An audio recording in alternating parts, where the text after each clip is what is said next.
التوالي بتنقل قناة المحور وقائع الحزب الوطني الديمقراطي في مؤتمره السنوي، والحقيقة بتنقله بشكل حصري أو اكسكلوسيف، يعني مفيش هذه الميزة على القنوات الفضائية الأخرى. والسؤال هو إيه مصلحة قناة المحور في أن تنقل مؤتمر الحزب الحاكم؟ هل لديها مصلحة مباشرة مع السلطة السياسية؟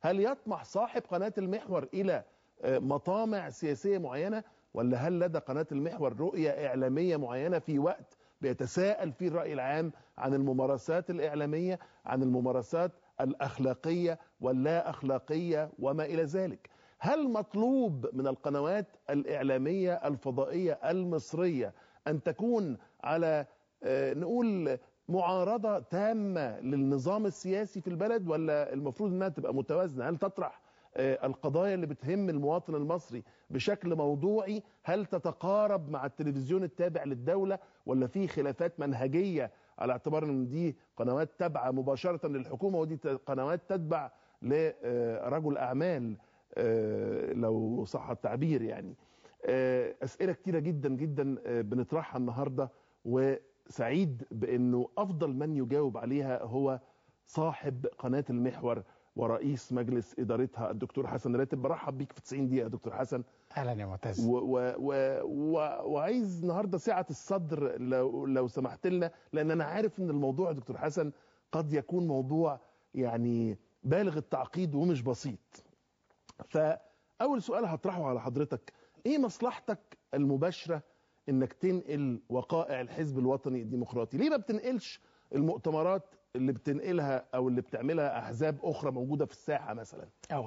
اولا قبل ان ابدا خد راحتك جدا، لاني ما اتيت الى هنا الا كي اعبر عن ما يجول بخاطرنا وعن قناعاتنا الداخليه.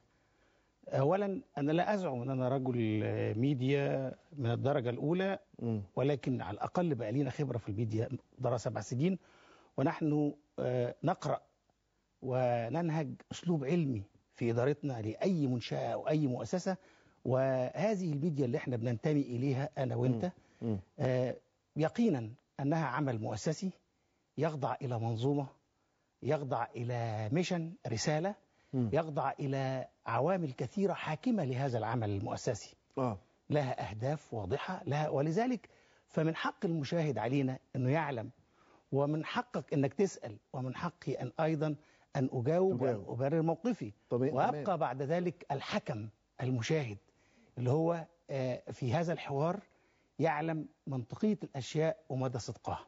طيب، والمشاهد بيسأل دكتور حسن، هو أنت قناة النظام ولا قناة الجمهور والمتلقي؟ شوف بص يا معتز، دعنا أولا نتفق على أسس لهذا الحوار.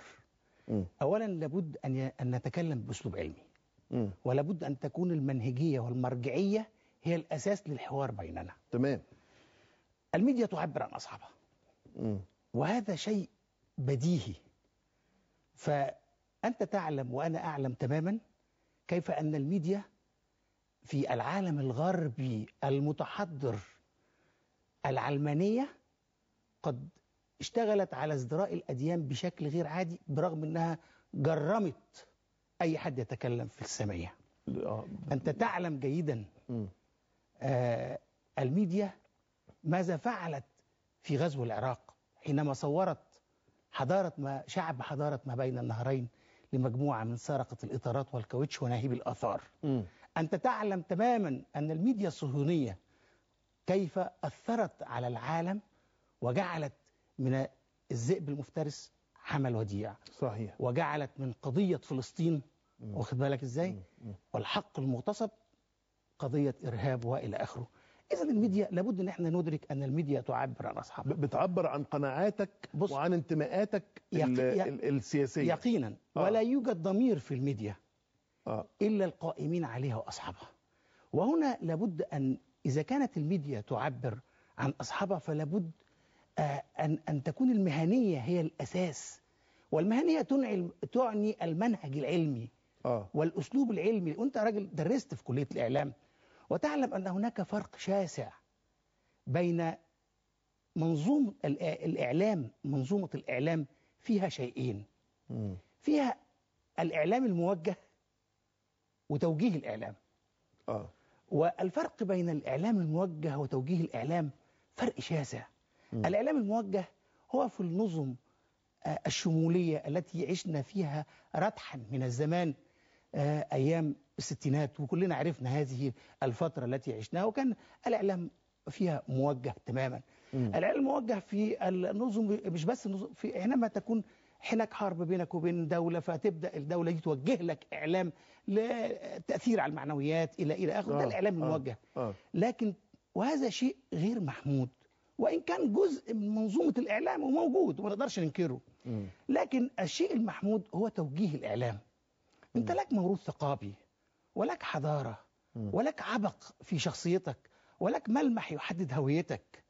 حينما يكون لك توجيه في إطار هذا المنظوم وهذا الموروث وهذا العبق الذي تعيشه خلال عاداتك وتقاليدك، قيمك، والتي تحدد ملامح شخصيتك، فهذا توجيه محمود، لأنك أنت تحافظ على هذه الهوية. شريطة ألا تكون أسير لها. شريطة، ودي نقطة مهمة عرضية في مسألة الإعلام، شريطة ألا تكون أسير لها. أيضا أنت أمام فضائيات وعالم مفتوح لا حدود فيه، وثقافات وافدة من هنا وهناك. صحيح. لابد أن تستقبل كل هذه الثقافات، وأن تحاورها، وأن تقارعها بالمنطق والحجة والاقتناع.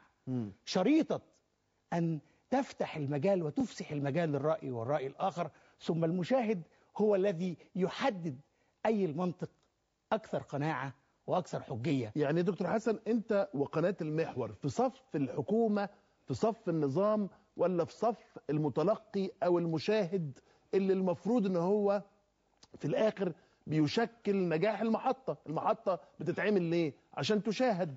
أنا بص، شوف، أنا في صف المجتمع ومصلحة المجتمع، وأن أغلب المصلحة العامة فوق أي مصالح شخصية محدودة. ودعني يعني أستكمل لك هذه المنظومة، الفرق بين أن يكون الإعلام موجه وبين أن توجه الإعلام. واخد بالك إزاي؟ أن توجه الإعلام دي كل الإعلام في العالم يخضع إلى توجيهات، ويخضع إلى رؤى، ويخضع إلى ثوابت، ويخضع إلى قواعد عامة. أنا مش ممكن أكلم إعلام أمريكا إن هو يهدم في المجتمع الأمريكي، أو يكسر في قيم هذا المجتمع، أو يضر الأمن القومي بتاعه. ده غير منطقي وغير مقبول، وليس مقبول في أي دولة في العالم إن الإعلام يكون يمثل نوع من الضرر على المجتمع. طب ليه قناة المحور تحديدا يا دكتور حسن أنا بتختص بالنقل الحصري لمؤتمر الحزب الوطني؟ أولا ده شرف لقناة المحور. تمام. وهذا شرف لقناة المحور لأنه أولا نابع من قناعات جوه القائمين عليها وجوه أصحابها بهذا النظام. واخد بالك ازاي؟ أنا قد أختلف مع حكومة، قد أختلف مع خطأ، قد أختلف مع موضوع، لكن تظل أنت ليك قناعة. إذا كنا أنا وأنت أكتر واحد تقدر تحكم على هذا الكلام. أنت اللي بترفع شعار أنت فين يا حكومة. صحيح. عملت كده ولا لا؟ عملت. هل في مرة أنا رفعت عليك السماعة وقلت لك يا معتز ليه بتقول كده للحكومة؟ أنا بأفسح المجال لجميع الآراء إنها تبدي وتدلي بدلوها. بس تعبير انت فين يا حكومه دي لا مؤاخذه يا دكتور حسن ما هوش يعني لا يعني ألم يأتي يعني تعبير عايز اقول برضو في اطار الاخلاق والتهذيب والمهنيه. واحنا خلي بالك يا معتز، نحن لا نسمح ان نخرج عن الثوابت.